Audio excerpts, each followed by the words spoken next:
गोविन्दाय नमो नमः।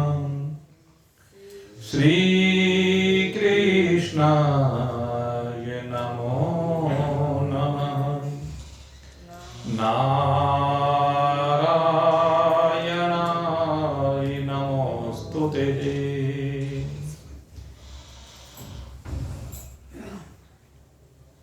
लभन्ते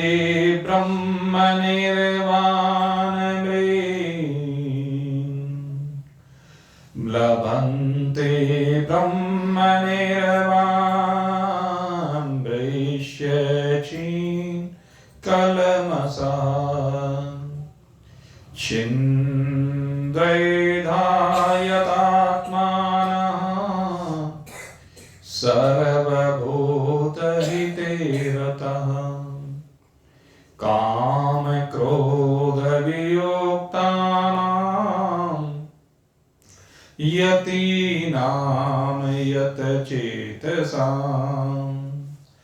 अभीतो ब्रह्मनिर्वाणं वर्तते विदितात्मनाम्।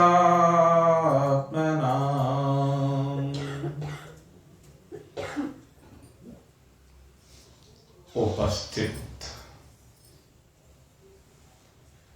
परम सौभाग्यशाली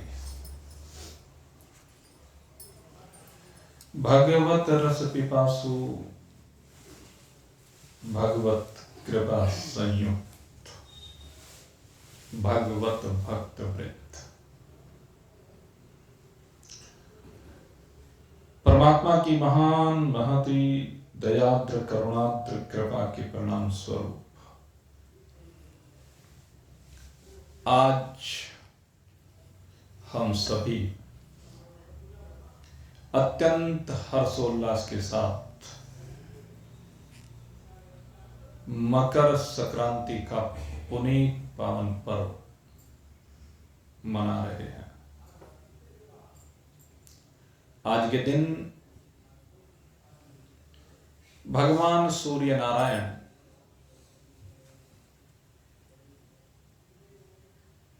दक्षिणायन से उत्तरायण की ओर अपनी गति को प्रारंभ करते हैं।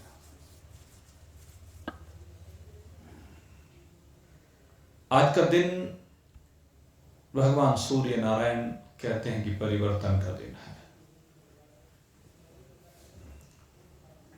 आज के दिन हमें जीवन में अपने मार्ग को परिवर्तित करना चाहिए। जैसे सूर्य नारायण अपने मार्ग को परिवर्तित करते हैं, ऐसे हमें भी अपने मार्ग को आज से परिवर्तित करने की आवश्यकता है। दक्षिणायन से उत्तरायण की ओर। उत्तरायण का कार्य अत्यंत शुभ माना जाता है।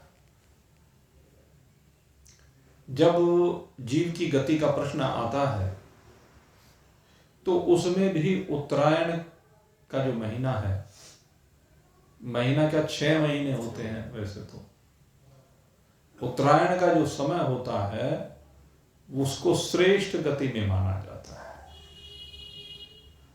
जो उपासक उच्च कोटि के होते हैं वह उत्तरायण के महीने में शुक्ल पक्ष में सूर्य नारायण के लोक को प्राप्त होते हैं। सूर्य उजाले का प्रतीक है। सूर्य अंधकार को मिटाने का प्रतीक है। सूर्य है कहते क्षीण कलमशः, हमारे कलमशों को इतने क्षीण कर देते हैं या कह लीजिए समाप्त कर देते हैं कि फिर से हमारे जीवन में अंधकार का प्रवेश नहीं होता। सूर्य लोक के माध्यम से जिनकी गति होती है कहते हैं वो ब्रह्म निर्वाणम गच्छति, वो ब्रह्म निर्वाण को प्राप्त हो जाते हैं। सूर्य प्रतीक है उजाले का। एक लोक विशेष की बात यहां पर नहीं की जाती है। जब गति की बात की जाती है ज्ञानियों की, तो ज्ञानियों की गति का जब हम वर्णन करते हैं तो उसमें सूर्य को उजाले का प्रतीक माना गया। और कौन सा उजाला? कहते जो आत्म स्वरूप का उजाला है। आत्मा स्वयं प्रकाश स्वरूप है, लेकिन अज्ञान के कारण से हम आत्मा को मान लेते हैं ढका हुआ, छिपा हुआ अंधकार में, जबकि है तो आत्मा स्वयं प्रकाश स्वरूप, सदा उसमें उजाला ही है, लेकिन अज्ञान के आवरण के कारण से हम उसको ढका हुआ मान लेते हैं। तो ये जो अज्ञान का आवरण है, इसी को हमें हटाना होता है। संशय विपर्य है। हमारे जीवन में दो चीजें हमें अंधकार की ओर विशेष रूप से लेकर के जाती हैं। एक तो आध्यात्मिक विषयों को लेकर के हमारे मन में अनेकानेक प्रकार के संशय बने रहते हैं। वैसे ये ज्यादातर शंकाएं भी जो होती हैं वो कर्मकांड को लेकर के होती है या उपासनाओं को लेकर के होती है। अगर यदि आप जब भी शंका के ऊपर चिंतन करेंगे कि आपके मन में जब भी संशय आता है, तो आप देखेंगे कि कर्मकांडिक विषय उसमें से ज्यादा मिलेंगे। फलाने देव की पूजा किस तरह से करनी चाहिए, फलाने पर्व को किस प्रकार से मनाना चाहिए, फलाना कार्य किस तरह से करना चाहिए, तो ये सब कर्म कांड है, इसका ज्ञान से कोई संबंध नहीं है। लेकिन शंकाएं हम इन्हीं को लेकर करते हैं। कई बार पूजा पाठ की विधियों को लेकर के, किस देव की उपासना करनी चाहिए, किसकी नहीं करनी चाहिए, किसकी कब करनी चाहिए, किसकी किस प्रकार से करनी चाहिए। हमारी जो शंकाएं हैं ना, जा तो रहे हैं हम ज्ञान योग की ओर, जा तो रहे हैं अपने स्वरूप की ओर, लेकिन शंकाएं लेकर बैठते हैं कर्मकांड और उपासना की। उससे सिद्ध होता है कि अभी रास्ते में फंसे हुए हैं, और उन शंकाओं का निवृत्त होना भी बहुत जरूरी है। क्योंकि जब तक यह समझ में आएगा कि एक ही देव है, और वो देव एक परमात्मा का ही, एक आत्मा का ही है, जो कि सबसे श्रेष्ठतम देव है। एक ही आत्मा सबसे श्रेष्ठतम देव है, एक ही आत्मा प्राप्त वस्तु है, और वो सदा प्राप्त की प्राप्ति करनी है, प्राप्त सदा ही है। लेकिन जो हमें संशय हो रहे हैं, उन संशयों के कारण से हमें अपना आत्मा अपने आप को प्रतीत नहीं होता, अनुभूत नहीं होता, हम जान नहीं पाते, समझ नहीं पाते, पा नहीं पाते उसको, जो भी कहें। लेकिन वास्तव में आत्मा सदा ही प्राप्त है, और उस सदा प्राप्त की ही प्राप्ति हमें करनी होती है। और उस सदा प्राप्त की प्राप्ति में इन संशयों की विशेष भूमिका होती है। जब तक संशयों की निवृत्ति नहीं होती है, तब तक अपने स्वरूप की उपलब्धि अपने आप में अपने आप को होती ही नहीं। अपने आप में अपने आप की उपलब्धि के लिए संशयों को निवृत्त करना बहुत जरूरी है, क्योंकि तब तक दृढ़ निश्चय नहीं हो सकता। जब तक संशय बने रहेंगे, तब तक दृढ़ निश्चय नहीं हो सकता, और जब तक दृढ़ निश्चय नहीं होगा तो ज्ञान हो ही नहीं सकता। अच्छे अच्छे साधकों के मन में, जो इस दिशा में अपनी साधनाओं को बहुत अच्छे स्तर पर लेकर के चले गए हैं, उनके मन में भी संशय बने रहते हैं। उनका अंतःकरण भी संशयों में फंसा रहता है, हमने देखा है। और महान पुरुष बार बार ये देखते हैं, और इसी कारण से उनको अपने स्वरूप का बोध नहीं हो पाता। एक तो ये छोटे छोटे जो कर्म कांड हैं, इनकी सीमाओं से हम बाहर नहीं निकलना चाहते। ठीक है, लोग दिखावे के लिए कर्म कांड होता रहे, लेकिन उसमें चिपके मत रहो। समस्या कहां आती है? जब हम उनसे चिपके रहते हैं, जब उनमें फंसे रहते हैं, समस्या वहां पर है। इसीलिए कहा कि साधकों के मन में भी, अच्छे अच्छे साधकों के अंतःकरण में भी छिन्नद्विधा यतात्मनः, दुविधाएं रहती हैं, संशय रहते हैं, दृढ़ निश्चय नहीं होता, कभी भ्रम बना रहता है, कोई विकल्प बना रहता है, विपर्य मति बनी रहती है। ऐसे ये ठीक नहीं, ये ठीक है, ये ठीक नहीं, ऐसे ठीक है, क्योंकि किसी ने कुछ बता दिया, किसी ने कुछ बता दिया। शास्त्र को पढ़ते नहीं, शास्त्र पढ़ाने वालों को समझते नहीं। देखिए आपको बताएं, जब भी कोई संशय हो, संशय की निवृत्ति के लिए हमारे शास्त्र सबसे बड़े प्रमाण हैं। हम इधर उधर जो धक्के खाते हैं उसके पीछे कारण यह है कि हम शास्त्रों का अध्ययन नहीं करते। अगर शास्त्रों की गहराई में जाएं तो संशय रहेगा ही नहीं। आप कहीं शास्त्र समझ में नहीं आता, अपने आप पढ़ने से जिसकी शास्त्र समझ में नहीं आ रहा है तो घबराने की क्या बात है।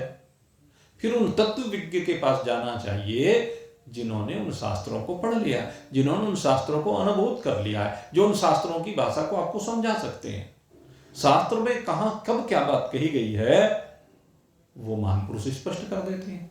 तो महान पुरुषों के पास जाने का सबसे बड़ा प्रयोजन यही होता है कि वो जितने भी शास्त्र में संशय आते हैं उन संशयों की सहज प्रकार से निवृत्ति कर देते हैं। बहुत सहज भाव से निवृत्ति हो जाती।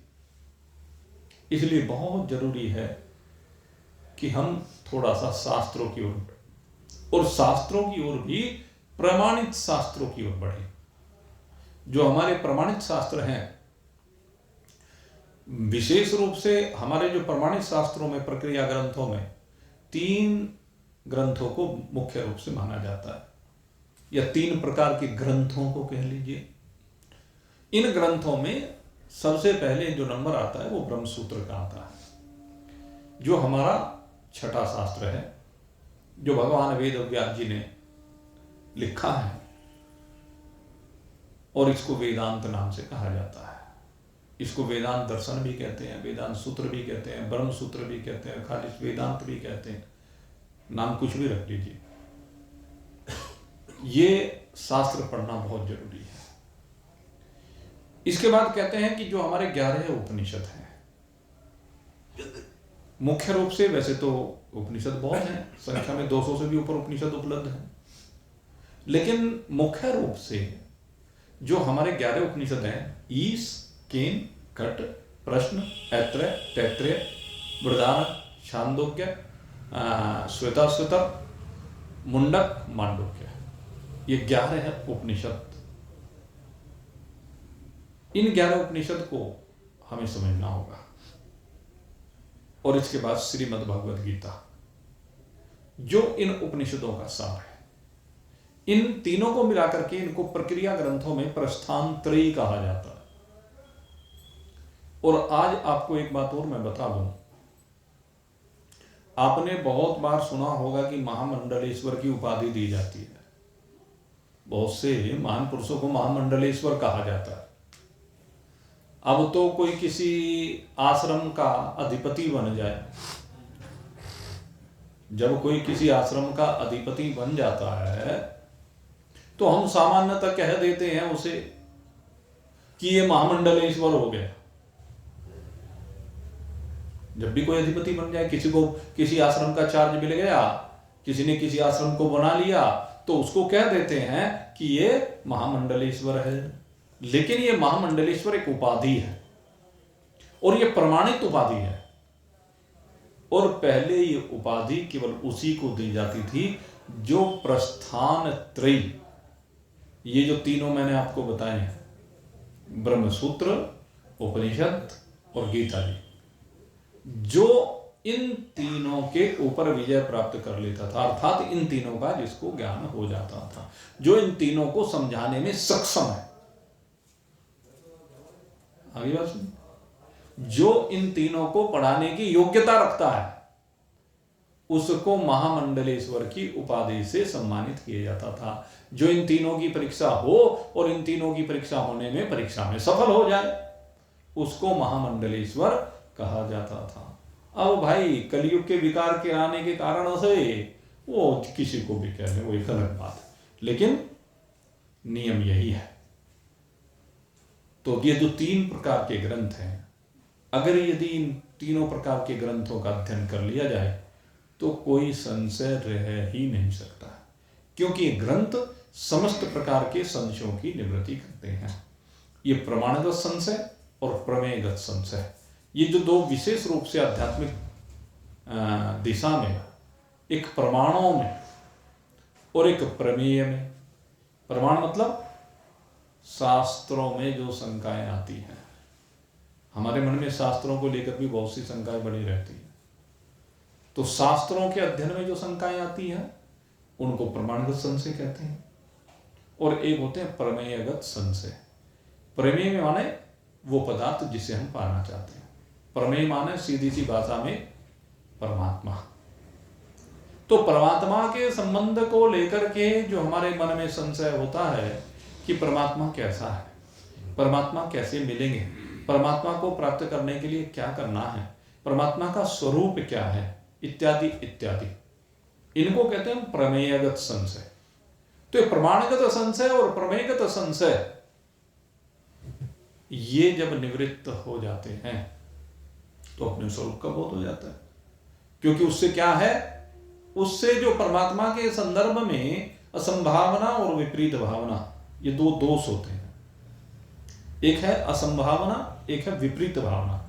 असंभावना का मतलब जब ये वेदांत में पढ़ाया जाता है कि मैं ब्रह्म हूं, तो इस बात को मानने में जो शंकाएं आती है, क्योंकि ये मानना इतना आसान नहीं है। क्योंकि बचपन से लेकर के घुट्टी पिलाई जाती है, फलाना भगवान है, फलाना भगवान है, तुझे उसकी पूजा करनी चाहिए, तुझे उसके शरण में जाना चाहिए, इत्यादि इत्यादि, क्योंकि वो उपासना की विधियों में यही है।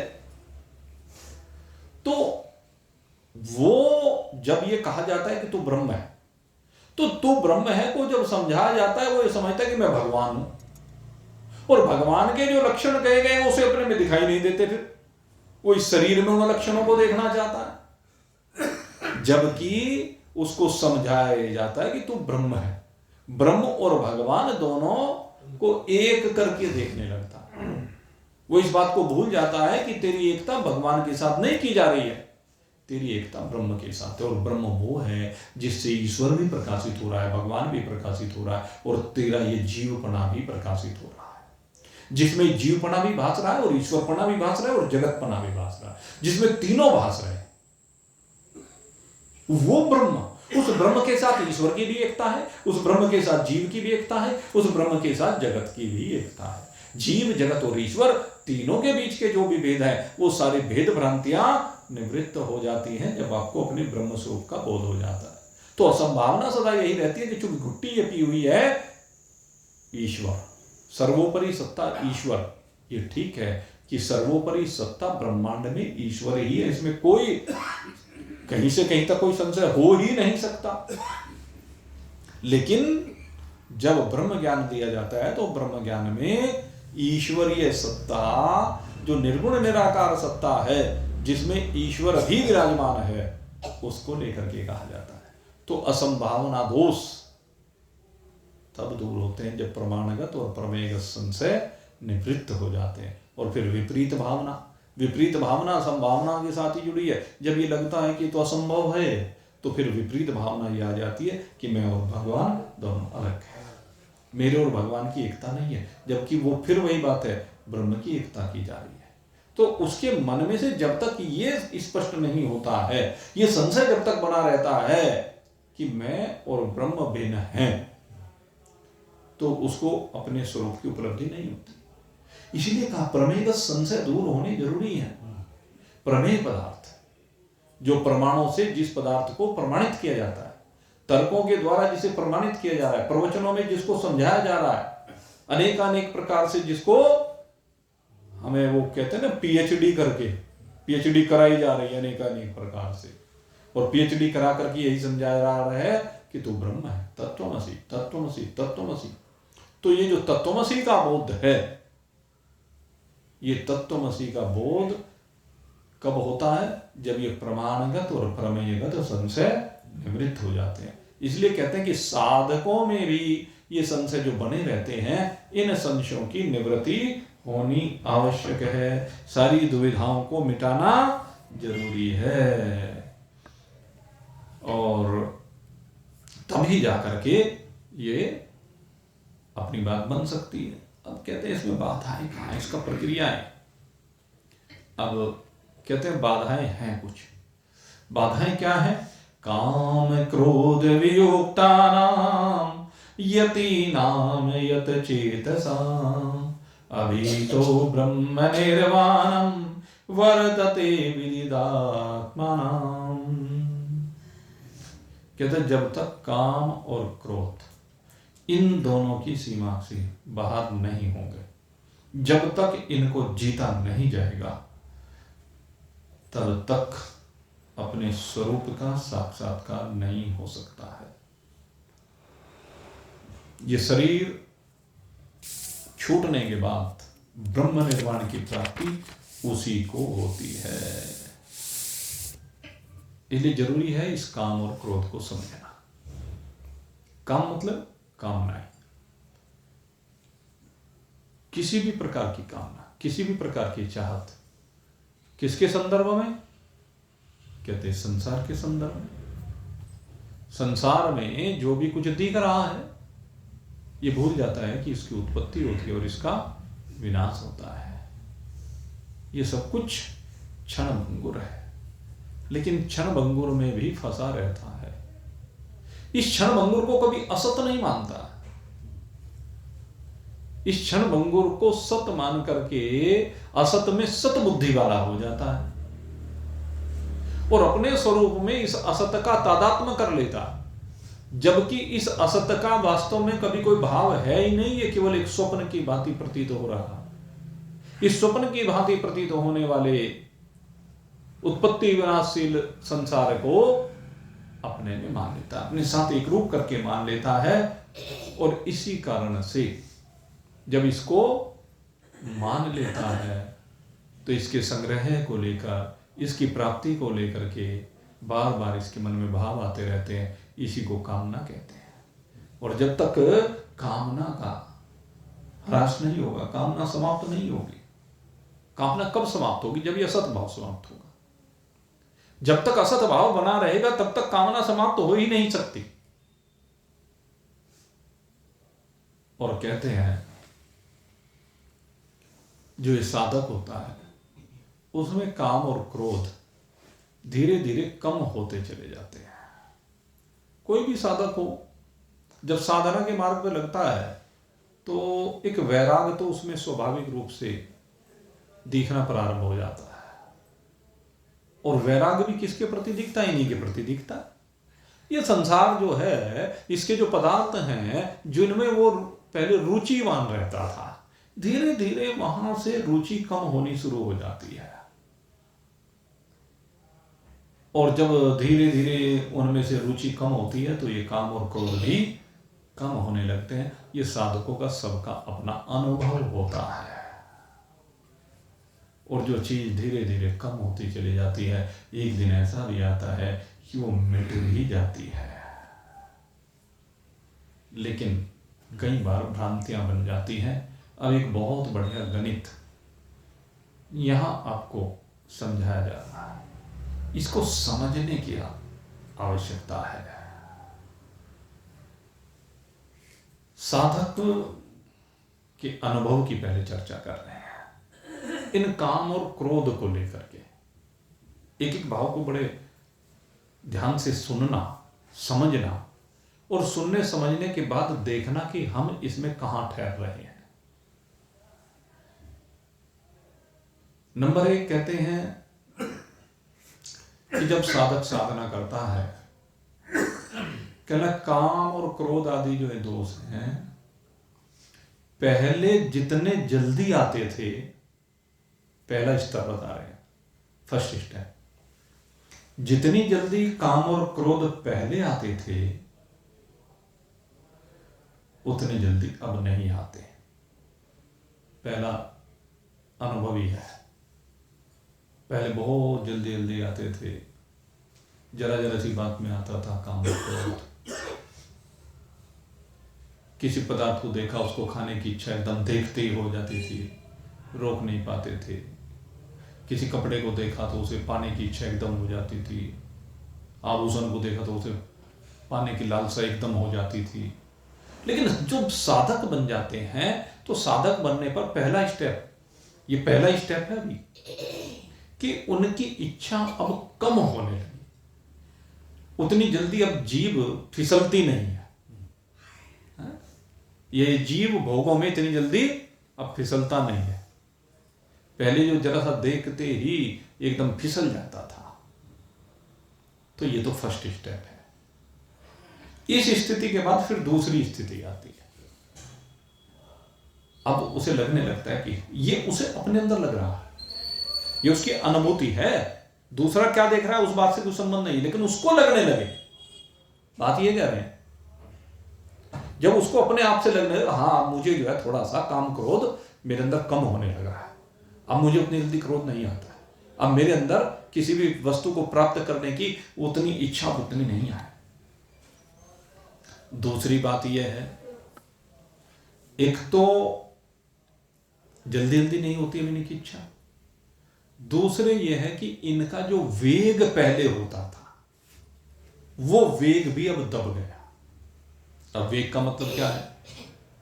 वेग का मतलब पहले किसी, मान लीजिए किसी को चाट खाने का शौक है और वो जैसे ही चाट की दुकान के आगे से निकला तो वो चाट की दुकान के आगे से निकलते ही उससे रुका नहीं जाता था।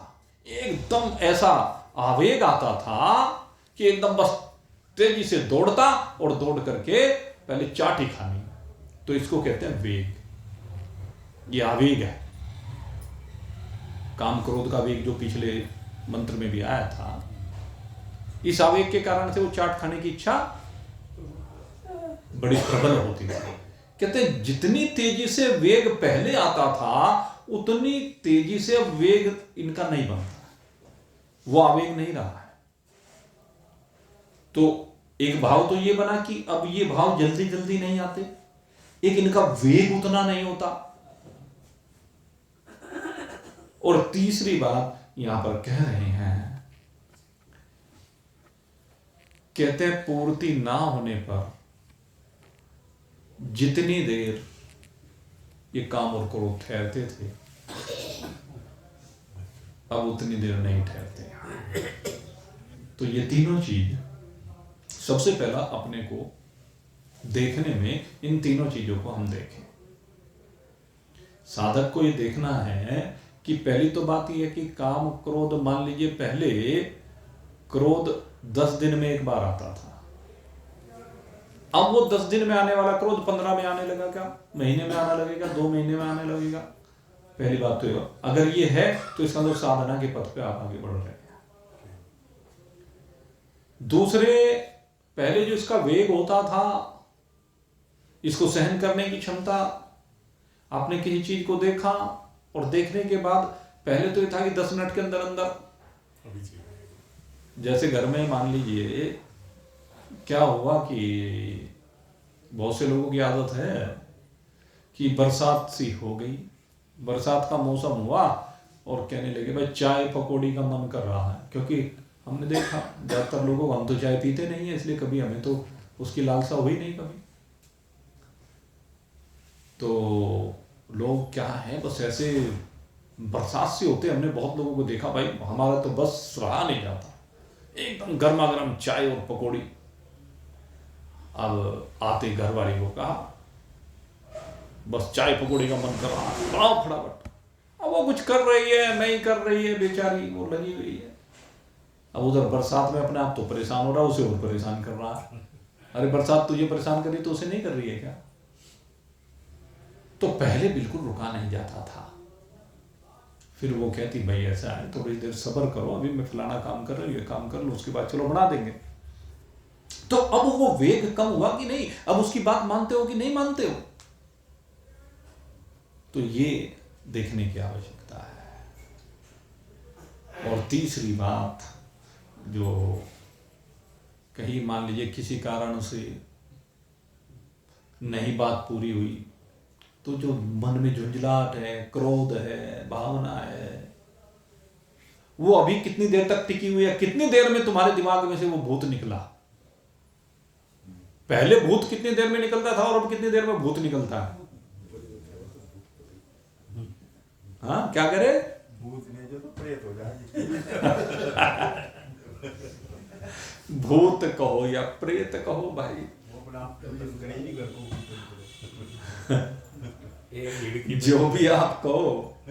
तो ये साधकों की 3 स्थितियां, उसमें कहते हैं कि ये समय भी बढ़ जाता है और ये समय घट जाता है। तीसरे नंबर वाले का समय घट जाता है कि आपके अंदर वो वेग पहले कितनी देर तक टिका रहता था, मान लीजिए 1 घंटे तक, 2 घंटे तक, 3 घंटे तक वो, या पूरे दिन तक वही दिमाग में चलता रहता था, लेकिन अब थोड़ी देर के बाद वो निवृत्त हो जाता है। तो साधक की पहली तो 3 अवस्थाएं ये हुई। अब अगली 3 बातें जो बड़ी महत्वपूर्ण है, ये भी महत्वपूर्ण है, ये अपने आप का विश्लेषण करने की बात है। तो इसलिए कहा कि जो साधक है,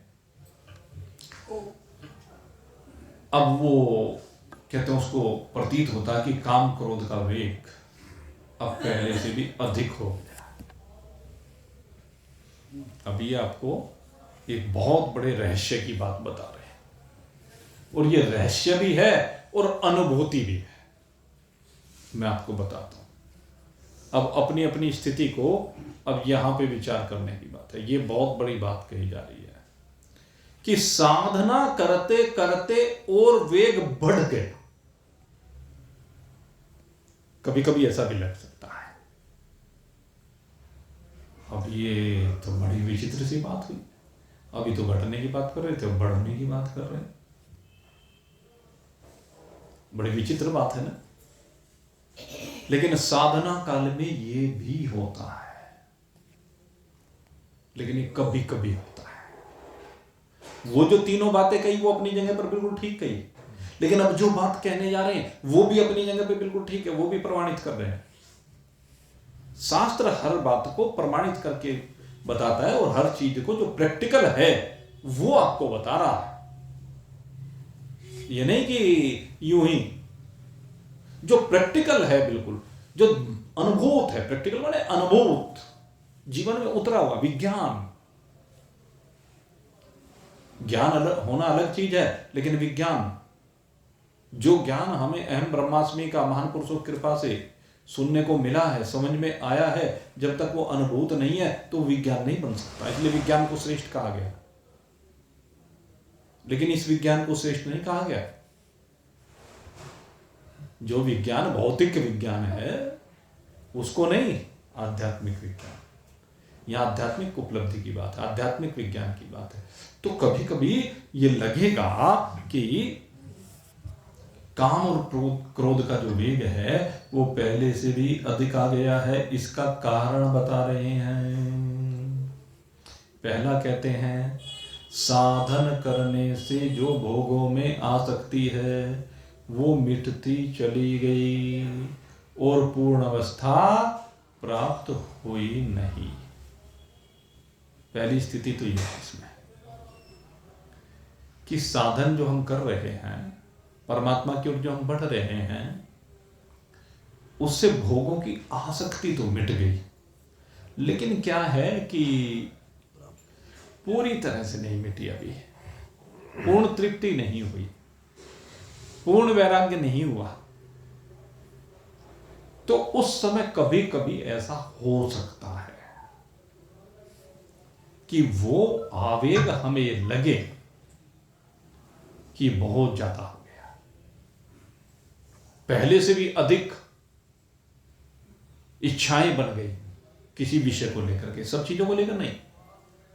किसी, मान लीजिए आपकी पहले 100 प्रकार की इच्छाएं हुआ करती थी, अब 100 प्रकार की इच्छाएं नहीं, एक आध प्रकार की कोई इच्छा ऐसी है जो और बढ़ गई, क्योंकि वो सारी इच्छाओं का जो समुद्र था उसमें ठहराव लाए तो एक जगह पर उसका आवेग बढ़ गया। केवल एक इच्छा विशेष में बढ़ गया, 2 इच्छा विशेष में बढ़ गया, ये संभव है। तो क्या है कि वो उन 100 जगह से कामनाएं हट करके एक जगह पर केंद्रित हो गई, और एक जगह पर केंद्रित होने के कारण से अभी एक विकार जो नष्ट नहीं हुआ है उसका आवेग ज्यादा हो गया। इसके पीछे रीजन है। समुद्र में 100 लहरें आ रही थी, 100 में से 98 को दबा दिया, लेकिन 2 जो थी वो उनको दबा नहीं पाए, तो उन 98 का दबाव भी उन 2 पे बन गया। आई बात सही? तो बात बढ़ गया, ये संभव है। तो वो तूफान का तो नहीं, खैर उसको हम रूप दे सकते हैं अभी, क्योंकि लेकिन ये है कि वो, क्योंकि जब 100 की 100 हो तो तूफान तो तब आई गई। वो लहर ज्यादा ऊर्जा। हाँ, लेकिन वो उसमें लहर का जो 2 का आवेग है, उनका आवेग 2 का ज्यादा हो जाएगा, वो थोड़ी और प्रबल हो जाएंगी। कभी कभी ऐसा प्रतीत हो सकता है।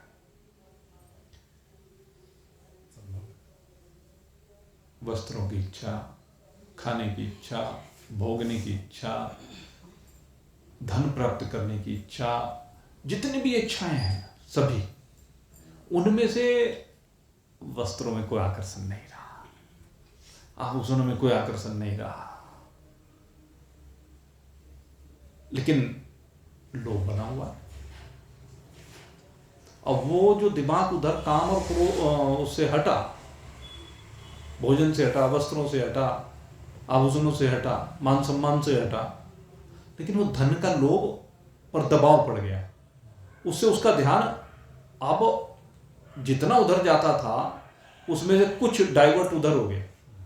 100 में से 90 को कंट्रोल किया, 10 रह गया, लेकिन 10 को कंट्रोल के चक्कर में जहां वो पहले 10 रहता था, वो 10 का 15 हो गया, 85 कंट्रोल हुआ वहां, वो 5 का प्रेशर उस पर आ गया उल्टा। इसको इस रूप में समझ सकते हैं। आई नहीं बात समझ में? दोबारा समझा देता हूं। जितनी हमारी कुल इच्छाएं थी, उन इच्छाओं में से 90% इच्छाएं हमारी मर गई, 10% इच्छाएं शेष रह गई। ठीक है? तो पहले जो वृत्ति 100% जाया करती थी, उनमें से उन 90% में जानी बंद हो गई। अब वृत्ति जा रही है केवल उन 10% इच्छाओं में। अब वो 10% इच्छाओं में जो जाने लगी, तो वो 10% इच्छाओं में जो 90% में जानी बंद हुई ना वृत्ति, तो 90% में जो वृत्ति जाया करती थी, वो परमात्माकार ना हो करके वहां परमात्माकार 90% में 70 हो गई, 80 हो गई, 85 हो गई, तो बाकी जो रह गई वो उस 10 में और ज्यादा चली गई। इसका कहने का भाव ये है। उससे मान लीजिए अगर 70% निवृत्त हुई, तो अब वृत्ति तो 2 प्रकार की रह गई। जो 2 विषय रहे, वृत्ति तो केवल उन 2 से संबंध रखने वाली हो गई, लेकिन अब उन 2 में पहले केवल 10% वृत्ति उधर जाती थी, अब 70 निवृत्त हुई तो 30 जाने लगी। तो 30 जाने के कारण से उनमें 3 गुणी चली गई। उससे क्या हुआ कि वो आवेग 3 गुना हो गया उन 2 का। बाकी 90% का तो आवेग 0 हो गया, लेकिन इन 2 का जो आवेग है वो 10% से बढ़कर के 30% हो गया, तो 3 गुना हो गया। तो ये संभव है। ये बात यहां पर समझा रहे हैं, ये बहुत बड़ी बात है। अब इसके बाद दूसरी बात कह रहे हैं कि अंतःकरण शुद्ध होने से, क्योंकि जब साधक होता है, साधनाएं करता है, तो स्वाभाविक है कि अंतःकरण शुद्ध हो जाता है। और जब शुद्ध अंतःकरण होता है, तो शुद्ध अंतःकरण में कहते अगर यदि थोड़ा सा भी किसी विषय का आवेग आता है, समझ लें बात की गहराई को, आवेग तो थोड़ा सा ही आ रहा है। जब तक अंतःकरण विकारी था, तब तक लगता है कि हम बहुत कामी हैं, बहुत क्रोधी हैं, बहुत लोभी हैं, मोही हैं, अहंकारी हैं, पहले लगता था। लेकिन चूंकि अब साधक बन गए, साधक बनने के बाद वो जो लगता था वो बहुत ज्यादा लगने लगा। क्यों लगने लगा? क्योंकि अंतःकरण शुद्ध हो गया। पहले अंतःकरण मलिन था, और साधक बनने पे हमें देखा तो भाई हमारा अंतःकरण मलिन है, इसलिए जो है इतने विकार हैं, ये है, वो है, बहुत ज्यादा है। लेकिन अब जैसे जैसे अंतःकरण शुद्ध हो गया, तो वो जितना अंश पहले दिखता था उन विकारों का, जितनी परसेंटेज उनकी दिखाई देती थी घातक, अब उससे बहुत ज्यादा दिखने लगे। कहने लगे मैं तो केवल इतना सा ही सोचता था, ये तो बहुत ही बड़ा। जब शुद्ध अंतःकरण से देखेंगे ना, पहले कोई पाप करते हुए, झूठ बोलते हुए, पहले सोचते रहे इससे क्या फर्क पड़ता है, तो छोटा हाथ है, ये तो था मैं झूठ बोल रहा हूं, ये झूठ बोलना बुरी बात है, ये अच्छा नहीं है, तो पहले वो ऐसा नहीं लगता था, लेकिन अब जब अंतःकरण शुद्ध होता चला गया तो शुद्ध होने पर वो झूठ बोलने लगने लगा, अरे ये तो बहुत भयंकर है, ये तो 100 गुना है पहले से। अगर तू झूठ बोल रहा है तो 100 गुना है। जैसे वो कहते हैं ना, अगर भाई आम आदमी गलती करे तो सजा सामान्य, लेकिन गलती वकील करे तो 10 गुनी और जज करे तो 100 गुनी, क्योंकि वो तो अनभिज्ञ है, वो भिज्ञ है और वो वेत्ता, तीनों में अंतर है ना। अब जज को तो सारा ज्ञान है और उसके बावजूद वो गलती करे तो उसकी सजा बहुत ज्यादा होती है। तो ठीक उसी प्रकार से जब तक हमें पता नहीं है कि ये पाप है या थोड़ा पता है, लेकिन अब जब अंतःकरण निर्मल हो गया तो हमें अपना पाप बहुत बड़े रूप में देखने लगा, हमें अपना आवेग बहुत ज्यादा देखने लगा कि तुझे अब आवेग बहुत ज्यादा आता है। पहले चाट खाने का रोज का मन था, वो स्वाभाविक था, तो लेकिन वो रोज की आदत थी तो इसलिए कुछ इतना विशेष नहीं दिखता था। लेकिन अब हफ्ते में एक बार चाट खाने का मन किया तो अब एक हफ्ते में एक बार भी दिखने, अरे भाई नहीं यार, शरीर खराब करेगा, पैसा खराब करेगा, तू खाम खाए धक्के खाता फिर रहा है? तो वो चीज सोचने लगेगा। पहले सोचता नहीं था, अब सोचने लगा है, तो सोचने से वो आवेग बढ़ा हुआ दिखाई देने लगता है। और तीसरी बात, ये तीसरी बात बहुत महत्वपूर्ण बात है और हर साधक को इसको समझनी चाहिए और इसको समझ करके भाई और तीव्र साधना करनी चाहिए। कोई मन के विरुद्ध जब काम करता है, साधक को बुरा लगता है, साधक उसकी परवाह नहीं करता, लेकिन बुरे लगने का जो भाव है ना, समझना बात को क्या कहने जा रहा है। कहते हैं जब हमारे मन के विरुद्ध कोई कार्य होता है या समझ लीजिए गलत कार्य करता है कोई, तो हमें बुरा तो लगता है, तो हम परवाह नहीं करते रहे, चल कोई बात नहीं, कोई बात, उसे इग्नोर करते रहते। लेकिन वो बुरा लग तो रहा है ना, वो जो बुरा लगने की भावना है वो अंदर ही अंदर संग्रहित होता चले थे, और ये सबके अंदर है भाई, ये ध्यान रखना। वो जो जिसको हम इग्नोर करते हैं, जिसको हम सहन करते हैं, वो अंदर ही अंदर वो संग्रह हो रहा है, क्योंकि बुरा तो लग ही रहा है ना। भले हमने परवाह नहीं की, किसी ने गाली दी, बुरा लगा, चलो छोड़ यार कोई बात नहीं, लेकिन वो अंदर तो बैठ गया ना कि ये देखो गाली दे रहा था, इसने फला समय पे हमारे लिए ये गलत किया, तो भाव भले ही सहन कर लिया, लेकिन वो भाव अंदर बैठा हुआ है और वो अंदर संग्रहित होता जाता है, और उसके कारण से फिर अंत में कहते हैं थोड़ी सी बात होने पे भी जोर से क्रोध आ ही जाता है।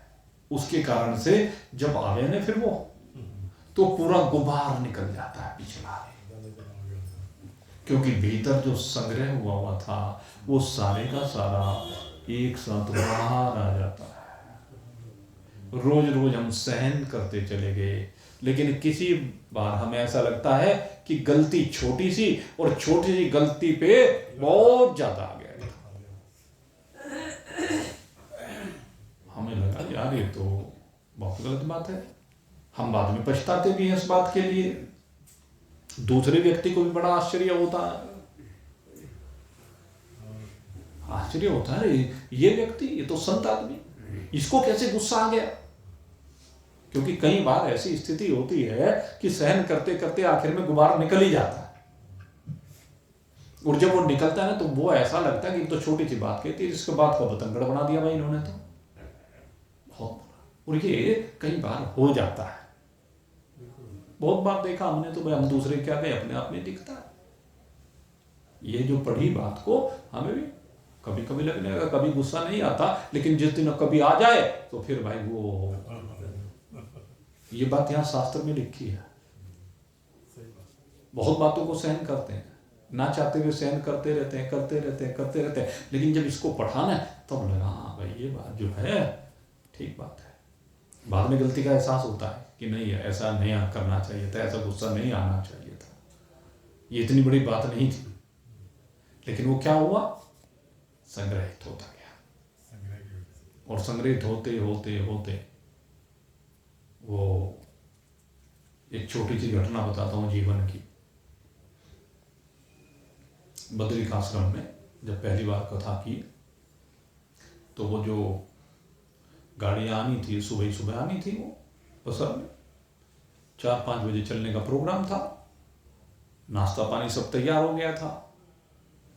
तो वो जिस व्यक्ति के थ्रू गाड़ी हो रही थी वो बार बार अजी बस आ रही है, आ रही है, आ रही है, आ रही है। उसने 10 बजे तक हमारा बेवकूफ बना दिया। अब गाड़ी अब 10 बजे का चलने का मतलब था, वो स्वाभाविक है कि अब तो फिर या तो ये था भाई सुबह चल के तो भाई रात तक हम अपने शाम तक घर पहुंच जाते, लेकिन वो 4 बजे के 10 बजे तक 6 घंटे की गाड़ी लेट हो गई। और आने के बाद भी वो उसको कहा मैं अंदर ले आ गाड़ी, अंदर गाड़ी लेके आया नहीं, वो लेके आया लेकिन उससे गई नहीं, वो फिर उसने थोड़ी सी कोशिश नहीं की। अब वो उसमें फिर बाहर लेके सबको सामान आना, अब वो आधा घंटा हो, तो उस समय बड़ा गुस्सा आया भाई।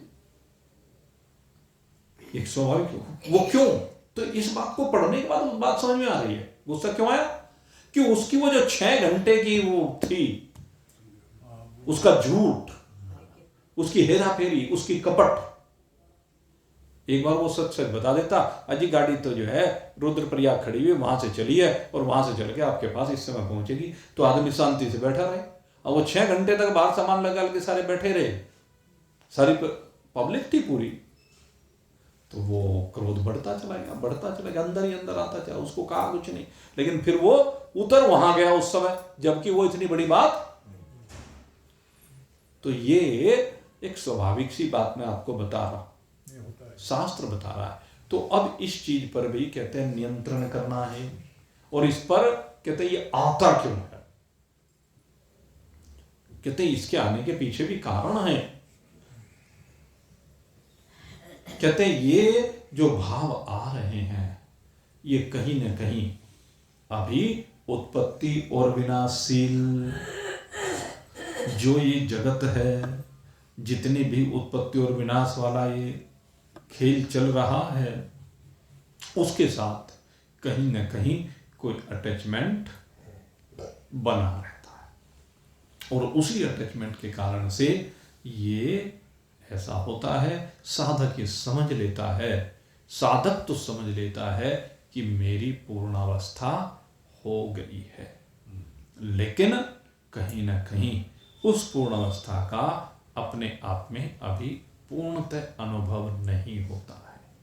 उसके कारण से ये छोटी छोटी सी बात कभी कभी जीवन में हो जाती है, यानी 1% की कहीं रड़क रह गई तो उस 1% की रड़क को पूरा होने में थोड़ा सा समय लगता है, और जब ये पूरी हो जाती है तो कहते हैं अभी तो ब्रह्म निर्वाणम वर्तते विदितात्मानम।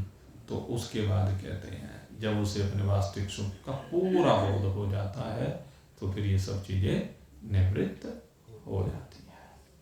तो आज आपके सामने ये विषय रखा है ब्रह्म निर्वाण का, और बस मेरे ख्याल से 3 मंत्र और इसमें रह गए हैं, और 3 मंत्रों के बाद यह अध्याय भी निकट लग जाएगा। जैसी भगवत इच्छा। आप सभी को बहुत बहुत मकर संक्रांति पर्व की शुभकामनाएं देते हुए आज के सत्संग को भी यहीं पर विश्राम दे रहा हूँ। बोलिए सच्चिदानंद भगवान की जय।